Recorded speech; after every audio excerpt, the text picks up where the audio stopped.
Ya pemirsa, Anda masih menyaksikan kabar khusus TV One sidang perdana dari kasus pembunuhan berencana Brigadir Yosua Huta Barat. Saya mau kembali ke Prof. Gayus Lumbun.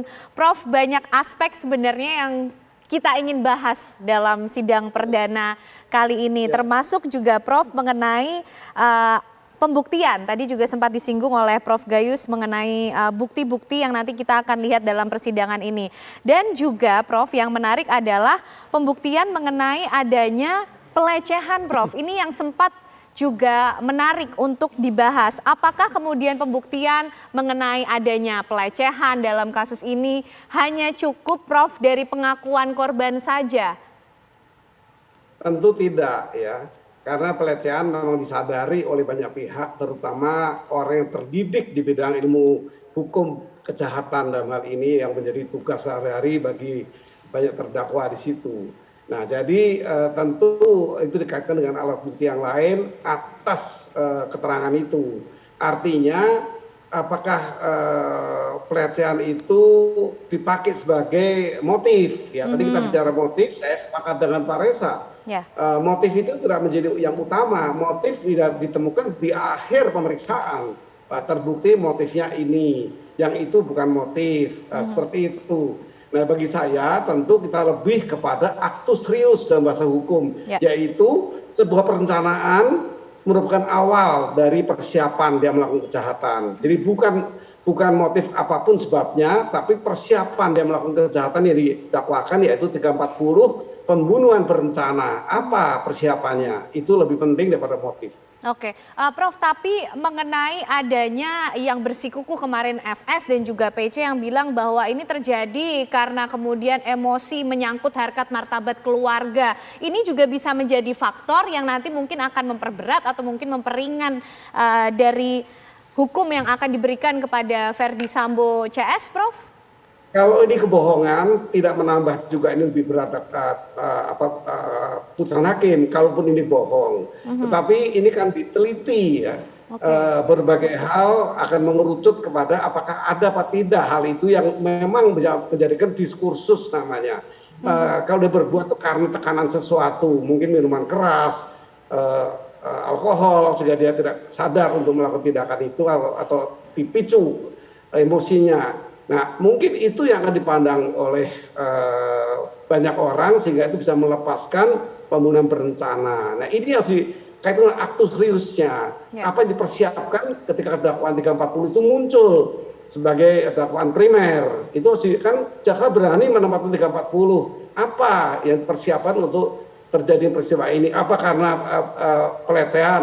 Nah, itu semua tidak dipersiapkan. Kalau pelecehan ya spontan seperti itu. Oke, baik, Bang Reza. Tapi hakim tentu tidak mudah untuk percaya. Oke, baik, Bang Reza, bagaimana Bang kalau tadi kita bicara mengenai kemudian pembuktian katakanlah mengenai adanya poin pelecehan di situ, Bang Reza. Ini tadi kalau dari Prof. Gayus juga sudah memberikan penjelasan ini, apakah kemudian juga cukup hanya dari korban saja? Karena ini juga nanti akan berkaitan kemudian kita tarik lagi kalau masyarakat pengen tahu mengenai motifnya, kemudian tadi juga keluarga berbicara mengenai tuntutan hukum yang diinginkan kepada para terdakwa ini.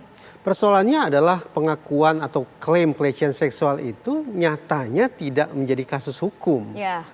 Masih ingat tidak ketika pertama kali dulu diklaim ada pelecehan seksual di Duren 3. Di stop oleh polisi. Polisi katakan tidak ada itu. Hingga lagi yang kemungkinan adalah di Magelang. Tapi faktanya sekali lagi, andaikan ada pelecehan seksual di Magelang itu tidak menjadi kasus hukum, tidak menjadi perkara hukum, tidak akan ada persidangan tentang itu. Tapi sekarang mari kita coba kupas tentang apa yang dibutuhkan untuk mengungkap ada tidaknya pelecehan seksual itu. Pelecehan seksual berarti aturan main yang kita harus gunakan adalah Undang-Undang TPKS, Undang-Undang Tindak Pidana Kekerasan Seksual. Di dalam undang-undang itu pasal 25 tertulis bahwa yang dibutuhkan ini, 1, keterangan saksi dan atau korban, 2, 1 alat bukti yang lain, dan yang ketiga adalah keyakinan hakim. Nah, kita coba telisik ya satu persatu ya. Pertama, keterangan saksi dan korban. Siapa kira-kira yang mengetahui adanya pelecehan seksual di sana? Saya tidak tahu. Saya bayangkan bahwa pelecehan seksual terjadi di ruangan tertutup. Tidak di ruangan terbuka. Apakah kemudian di ruangan tertutup itu ada orang lain yang menyaksikan pelecehan seksual? Nah, itu menjadi sebuah tanda tanya. Satu, tambah lagi. Sepanjang yang saya ketahui ya, terutama sekali teman-teman di Komnas Perempuan, kalau bicara tentang kekerasan seksual, termasuk pelecehan seksual, mereka memakai teori relasi kuasa.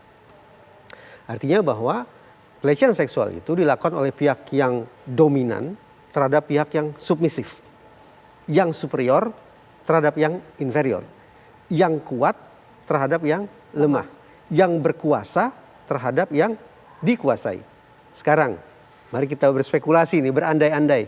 Ada pelecehan seksual Y dan PC di Magelang. Menurut Mbak Ken, kira-kira yang berkuasa siapa? Yang dominan siapa? Yang kuat siapa? Yang superior siapa?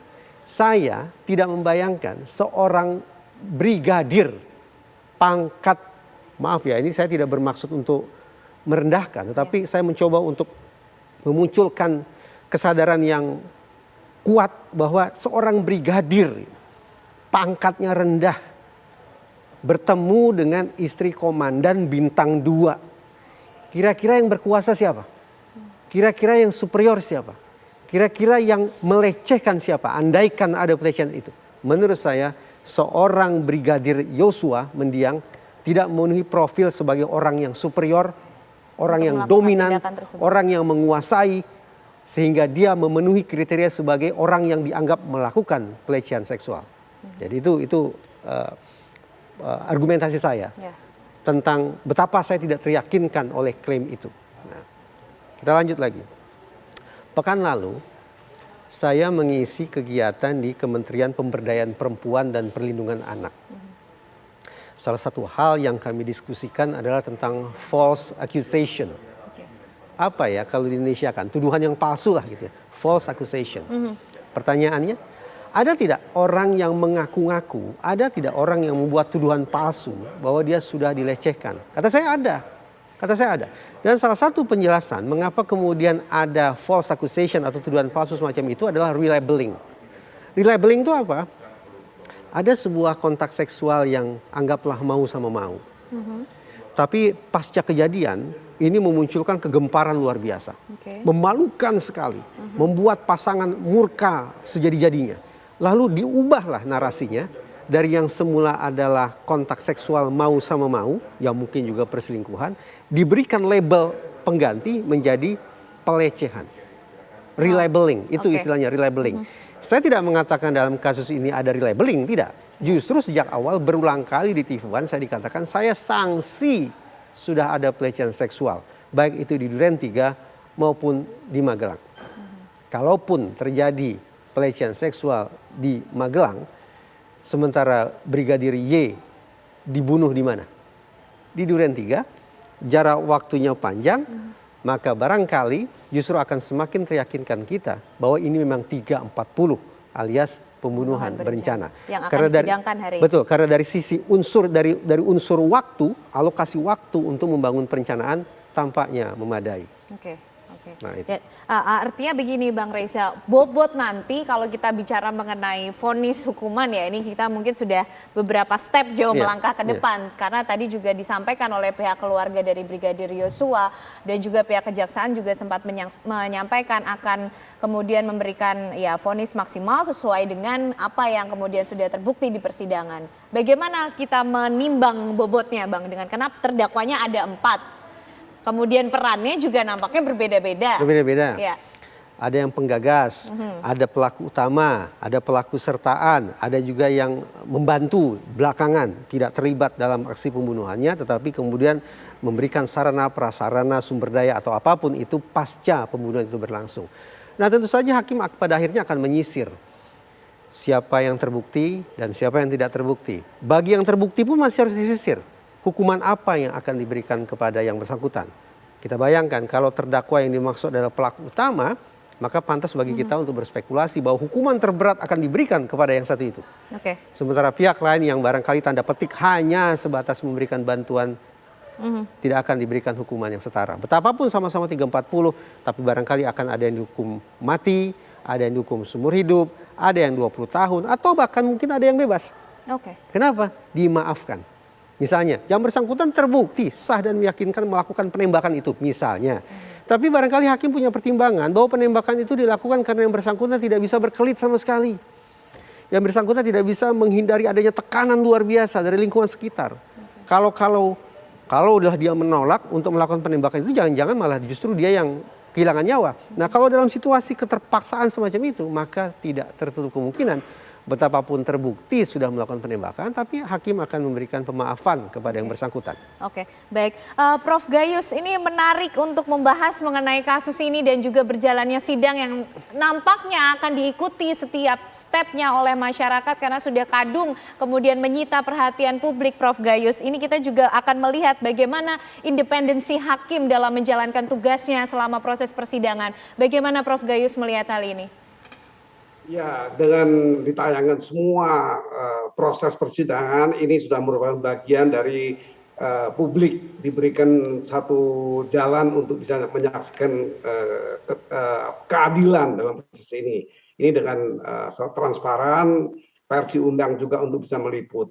Nah, tetapi kembali kepada pengakuan atau keterangan dari terdakwa, ini secara khusus diatur di sebuah pasal, yaitu di 189 ayat 4 KUHP.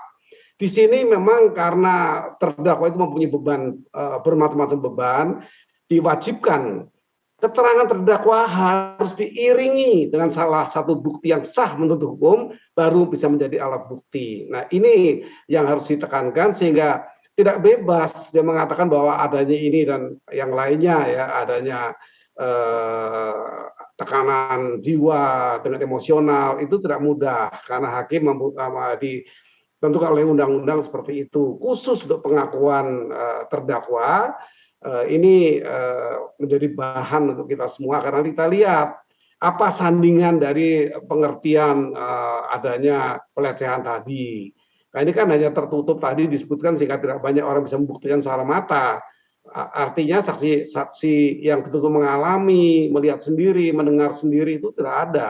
Nah, oleh karena itu memang dibarengi, wajib dibarengi dengan satu alat bukti lain sehingga hakim mendapatkan keyakinan dan hakim memutuskan apakah benar itu ada peristiwa itu.